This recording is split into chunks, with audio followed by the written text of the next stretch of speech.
বাহিনীর সভাপতি কৃষ্ণপ্রতাপ সিং এর উদ্যোগে জোড়াসাঁকো বিধানসভা কেন্দ্রে তৃণমূল কংগ্রেস প্রার্থী বিবেক উপাধ্যায়ের সমর্থনে এক বিশাল র্যালি আয়োজিত হলো।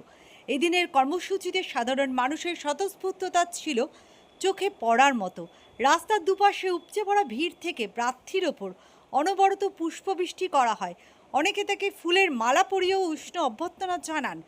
কৃষ্ণপ্রতাপ সিং এর নেতৃত্বে এই পদযাত্রাটি যখন বিভিন্ন রাস্তা পরিক্রমা করছিল, তখন তৃণমূল কর্মী সমর্থকদের উন্মাদনা দেখে মনে হচ্ছিল এটি যেন কোনো নির্বাচনী প্রচার নয়, বরং আগাম বিজয় মিছিল। মানুষের এই বিপুল ভালোবাসা এবং স্বতঃস্ফূর্ত অংশগ্রহণ আসন্ন নির্বাচনে প্রার্থীর জয় নিয়ে নেতৃত্বের আত্মবিশ্বাস কয়েক গুণ বাড়িয়ে দিয়েছে। ये ममता बनर्जी की काम जो 15 साल उन्होंने किया है, उसका जन सैलाब देखिए कैसे आज उमड़ा है उनके काम के प्रभाव से। और आज रोड शो है इस समय और शाम को ममता बनर्जी हमारी नेत्री मेरे समर्थन में जनसभा सत्यनारायण पार्क में संबोधित करेंगी। मेरा निवेदन है बेसी से बेसी लोग उसमें उपस्थित हों।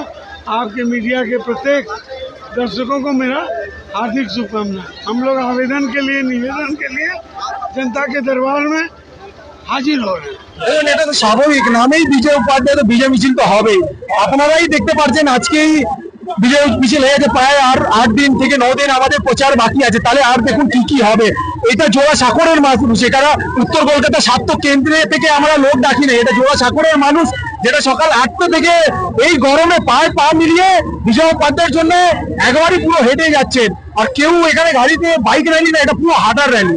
যেরকম লোক এই গরমে বিজয় উপাধ্যায়ের জন্য নেমেছে, তার থেকেই বোঝা যাচ্ছে দিদির জন্য কি প্রেম। বাংলার মানুষ দিদির সাথে আছে। এখানে নেগেটিভ আর পারসেপশন চলবে না। এখানে দিদির লক্ষ্মী ভান্ডার, দিদির কন্যাশ্রী, দিদির যুবসাথী চলে। কর্মীদের উৎসাহ, কর্মীদের উৎপাদনা এবং জয়েন্ট বাহিনী, এটা জোড়াসাঁকো জয়েন্ট বাহিনীর আজকে মিছিল ছিল।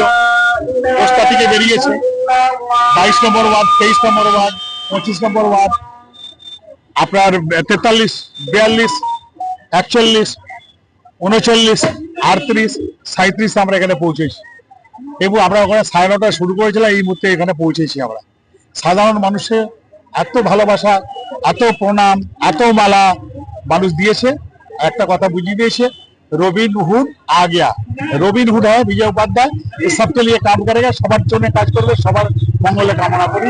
আর সবার জন্য থাকবে। সবুজ আবির, আমরা সবুজ আবিরই খেলবো না, সবুজ রসগোল্লাও খাওয়াবো সবাইকে। যারা ভোট দিয়েছে তাকে তো খাওয়াবোই, যারা ভোট দেয়নি তাদেরকেও আমরা খাওয়াবো। সবাই আমাদের 4 তারিখের পর সবাই হলো বিজয় উপাধ্যায় লোক। বড় হামলা, আবার জিতবে বাংলা।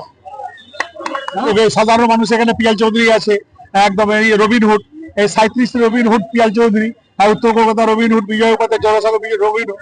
আমরা এসে গেছি।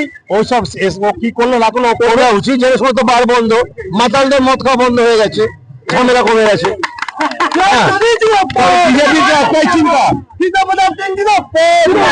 বিজেপি ক্যাডারদের খুব কষ্ট হচ্ছে, কেন যে পয়সাটা পাচ্ছে ঝান্ডা লাগাবার, অর্ধেক ঝান্ডা অর্ধেক দারু। দারু বন্ধ, অত ওরা পাগল হয়ে গেছে। আমাদের কোনো সমস্যা নেই, আমাদের নো দারু, অনলি ঝান্ডা, অনলি মমতা। ব্যাপার আপনি বুঝুন, যে ভদ্রমহিলা 1998 সাল থেকে নিয়ে আজকে 2026 কিছুদিন বিরোধী, কিছুদিন কংগ্রেস, তারপর তৃণমূল, তারপর বিরোধী, সিপিএম এর বিরোধী, তারপর ক্ষমতায়, তার প্রকল্প করে সারা ভারত দেখছে এটা সাকসেসফুল প্রকল্প। তো ও বলছে কি ওদেরটা জুমলা, আমাদেরটা কিন্তু আসল।